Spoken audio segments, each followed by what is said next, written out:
Bienvenue tout le monde dans une vidéo dans laquelle j'avais envie de vous expliquer ce que vous devez posséder pour vous lancer dans l'univers Starfinder.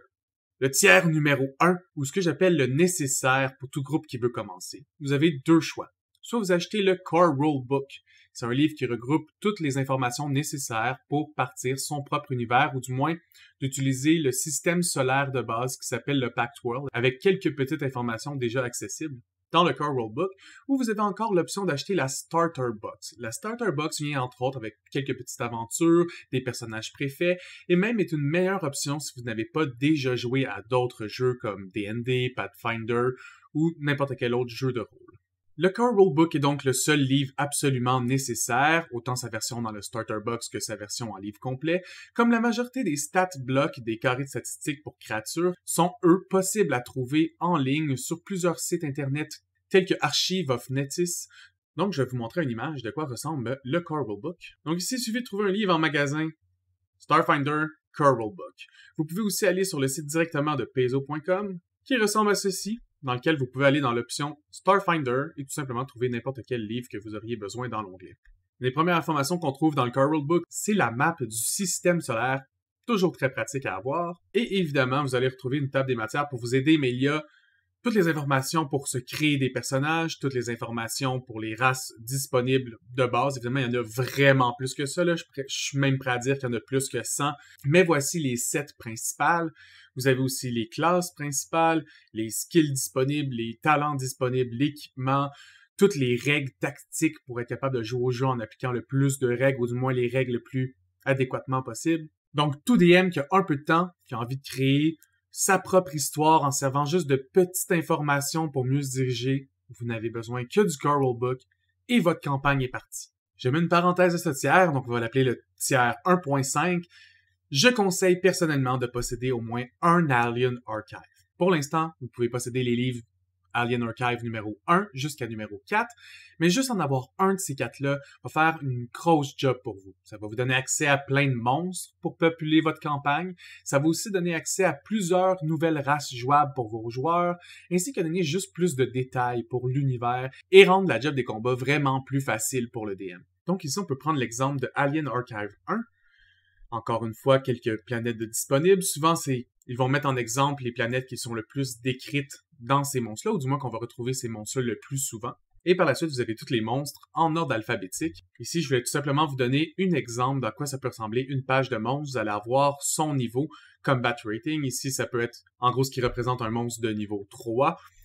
Après ça, vous avez sa race, sa taille, son initiative, ses stats pour la défense, ce qu'il peut faire en offense, toutes ces statistiques si vous avez envie de faire des jets comme athlétique, intimidate, avec le personnage. Vous avez aussi son écologie, quel genre de planète il vit. Vous avez aussi quelquefois des versions alternatives du même monstre, souvent sont plus forts ou moins forts pour qu'ils soient utilisés soit en gros groupe ou uniquement comme boss. Et ce groupe d'informations-là termine toujours avec un texte qui vient vous expliquer un peu le monstre en question, ou vous donner un meilleur accès pour être capable de jouer et interpréter ces monstres-là puis rendre votre quête encore plus riche ou l'expérience des joueurs encore meilleure. Par la suite, on passe au tiers numéro 2. Ils ne sont pas nécessaires à faire une partie, mais moi, personnellement, je peux pas m'en passer.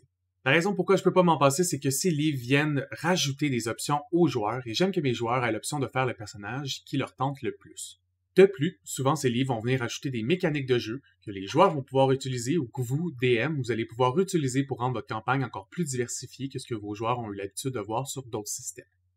Le premier livre que je vais parler, c'est Character Operation Manual, et c'est probablement le plus important des 3 livres dont je vais parler dans cette catégorie. Character Operation Manual, j'ai comme un billet pour ce livre-là, parce que c'est celui qui vous offre le plus gros nombre de classes accessibles, et comme ce que je préfère, c'est que les joueurs aient le plus de classes accessibles dans leur choix de jeu, celui qui en offre le plus est donc mon préféré. Character Operation Manual vous offre donc 3 nouvelles classes pour vos joueurs. Le Vanguard, qui est un peu comme un moine de combat au corps à corps, qui utilise l'entropie, l'énergie qui est constante autour de nous pour se rajouter des effets. Vous avez aussi le Biohacker. Le Biohacker est un type de médecin, mais spécialisé en sérum. Il peut être fait de plusieurs façons, mais souvent représenté par quelqu'un qui se bat avec des seringues et qui va venir infliger beaucoup de debuffs ou de buffs à votre party. Pour terminer, la dernière classe accessible est le Witch Warper. Vous avez toujours rêvé de jouer un magicien qui vient altérer la réalité lui-même. Alors vous serez très satisfait de lire toutes les habilités et toute la saveur derrière la classe du Witchwarper. Comme la majorité des autres livres, il vient aussi rajouter des options pour les classes déjà existantes, des nouveaux talents, des nouveaux skills, des nouvelles options qu'on peut prendre au début de la création. Mais il vient aussi rajouter des nouveaux talents, des nouveaux spells, des nouveaux rôles et actions pour les séquences en vaisseau spatial, qui est une partie entière et très intéressante de l'univers Starfinder. Donc voici le cover de Character Operation Manual. On peut voir une représentation de ces 3 classes. Ce livre va aussi venir vous donner plusieurs autres thèmes comme l'athlète, le grifter ou encore le garde et j'en passe plusieurs autres. Le livre vient aussi vous donner des options de modification directement pour la race que vous interprétez. Donc des modifications dans les habilités, des modifications dans les traits raciaux. Et je vais terminer de parler de Character Operation Manual en vous montrant les images plus précises des 3 classes, donc le biohacker et sa fiche. Et vous avez le Vanguard, le combattant au corps à corps. En fait, il peut faire des Entropy Strikes, et c'est écrit dans le texte qu'il peut faire avec n'importe quelle partie de son corps. Si vous avez envie de faire quelqu'un qui fait que des headbutts ou spécialisé en coups de pied, très possible. Et pour terminer, le Caster, le Witchwarper, pour être un sorcier spécialisé dans la magie de l'altération de l'univers, parce que vous savez que l'univers n'est qu'un simple voile qui recouvre tous les autres univers et que c'est très facile pour vous de traverser d'un à l'autre sans problème. Le deuxième livre que je vais vous parler dans la catégorie tiers 2, c'est Galactic Magic. C'est un des derniers livres sortis par Paizo et le dernier livre sorti en termes de lore ou d'addition au rollbook. Celui-ci vient offrir aux joueurs la classe de Precog, ainsi que son archétype si vous voulez faire n'importe quelle classe avec des capacités de Precog.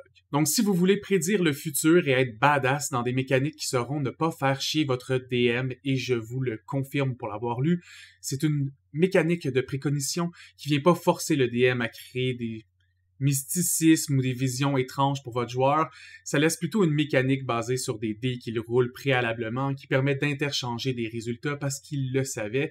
Donc une mécanique qui est beaucoup plus axée sur le combat mais qui vous permet de garder le RP, d'être un precog et sans faire chier votre DM constamment. De plus, le livre apporte 100 nouveaux spells ainsi qu'une mécanique de spell level up pour garder les cantrips viables au courant d'une partie sur plusieurs niveaux. Certains auront remarqué que dans le Starfinder original, un magicien, certains de ses spells de début deviennent complètement useless plus que la partie avance. Par contre, avec les nouvelles modifications, vos cantrips peuvent prendre certaines habilités supplémentaires et une augmentation de dégâts. Même quand vous avez plus de capacité de spell pour des spells de plus haut niveau, vous allez être capable de faire vos spells niveau 0 continuellement et être quand même utile au combat, sans avoir besoin de gaspiller beaucoup de points de votre personnage à apprendre à tirer d'un fusil ou d'une arme, ou de se battre au corps à corps, ou d'apprendre à se battre avec une arme de mêlée. Si ce que vous voulez faire vraiment, c'est uniquement des spells, maintenant, c'est possible. Pour terminer, on y retrouve aussi beaucoup d'informations sur les grandes religions et philosophies du monde, ainsi qu'une panoplie de nouveaux artefacts, objets magiques et équipements à trouver. Et voici le cover de Galactic Magic. Maintenant, on va passer au prochain livre. Tech Revolution. Un monde dans lequel la technologie est devenue tellement sophistiquée qu'elle rivalise facilement avec le domaine des arcanes. Livre qui contient de nouvelles pièces d'armure et de nouvelles armes, mais surtout la classe Nanocyte, qui vous permet de contrôler des swarms de nanos sous votre contrôle pour vous aider dans votre aventure. Entre autres, dans la mécanique, vous faites littéralement apparaître une figurine ou une zone qui représente votre swarm et vous devez la déplacer, la faire bouger. Ceux qui étaient fans de Spectral Weapon, entre autres dans D&D, vous serez probablement fans de la classe Nanocyte. De plus, si vous avez toujours rêvé de piloter un mecha et combattre des kaiju géants avec votre armure géante, cette expansion sera définitivement la bonne pour vous. Comme dernière partie du vidéo, le tiers 3. Les livres qui ne sont pas nécessaires, mais qui font une différence si vous avez envie de les utiliser ou qui feront une différence majeure s'ils touchent directement le thème de votre aventure. Le premier s'appelle Galaxy Exploration Manual. Des nouvelles options pour chacune des classes, encore une fois, plus d'équipements, des règles pour vous aider à créer des mondes plus variés avec des détails précis sur différents biomes qu'on pourrait retrouver dans certaines galaxies et leur effet multiple qu'ils auront sur les joueurs. Ce livre est très pratique pour tout DM qui veulent faire une campagne à monde ouvert basée sur l'exploration spatiale dans lequel vous allez demander qu'à vos joueurs d'avoir une direction et vous allez créer le monde à mesure de leur déplacement. Le prochain s'intitule Near Space. Ce livre vient donner de multiples détails sur l'Empire Veskarium, les planètes colonisées un peu partout dans la galaxie, ainsi que plusieurs endroits à visiter entre les deux empires, celle du Pact World et le Veskarium. Le Pact World, c'est l'univers décrit dans le Corwell Book, et le Veskarium est l'univers décrit dans le Near Space, et quelques autres informations, entre autres dans le Corwell Book. Vous pouvez jouer les Vesk qui viennent de Veskarium et de l'Empire du Veskarium. Encore une fois, ce livre propose plusieurs nouveaux thèmes, des équipements, des nouveaux spells et quelques autres petites informations qui sauront rendre vos parties plus uniques et différentes. Un de mes préférés dans cette catégorie s'appelle Pact World. Évidemment, certaines informations ont déjà été données dans le Core Rulebook, mais d'en avoir encore plus et qu'il soit décrit en profondeur, c'est quelque chose qui me passionne personnellement. Ce livre vient donc peindre le portrait des 14 plus grands mondes du Pact World. Il propose aussi plusieurs races jouables, des nouveaux vaisseaux, un codex de NPC pour aider les DM à populer leurs quests, des nouvelles archétypes et encore une fois une nouvelle tonne d'armes, armures, spells, talents et autres. Pour terminer, j'aimerais faire une parenthèse avec les deux livres qui viennent enrichir l'expérience de ceux de votre party qui adorent les combats de vaisseaux spatiaux et de ceux qui n'ont jamais assez de choix d'objets. Le premier s'appelle Starfinder Starship Operation Manual et comme son nom l'indique, c'est tout simplement le meilleur livre à posséder si vous êtes passionné des vaisseaux spatiaux. Il rend toute campagne spatiale vraiment plus intéressante d'un point de vue mécanique. Le deuxième s'appelle l'Armory et comme son nom l'indique, ce n'est qu'un livre complet d'armes, armures, modifications que vous pouvez mettre sur votre personnage pour qu'il soit encore plus unique et qu'il vous représente encore mieux. Dernier petit conseil, si jamais vous avez envie de vous lancer dans une campagne Starfinder mais vous ne possédez aucun DM, dans votre groupe de joueurs ou aucune personne qui a envie de prendre le temps pour créer son propre univers, on le sait que c'est beaucoup de travail. Alors je vous conseille de vous lancer dans les Adventure Paths disponibles sur Paizo. Vous n'avez qu'à trouver un thème qui va faire plaisir à votre groupe de joueurs, vous entendre sur la séparation du prix et aussi facile que ça, vous retrouvez avec une aventure complète qui va vous permettre de jouer 1 an, peut-être 1 an et demi, et cela même si vous jouez à chaque semaine. Sur ce, merci à tous d'avoir écouté et au plaisir de se voir sur une prochaine vidéo. À plus tout le monde!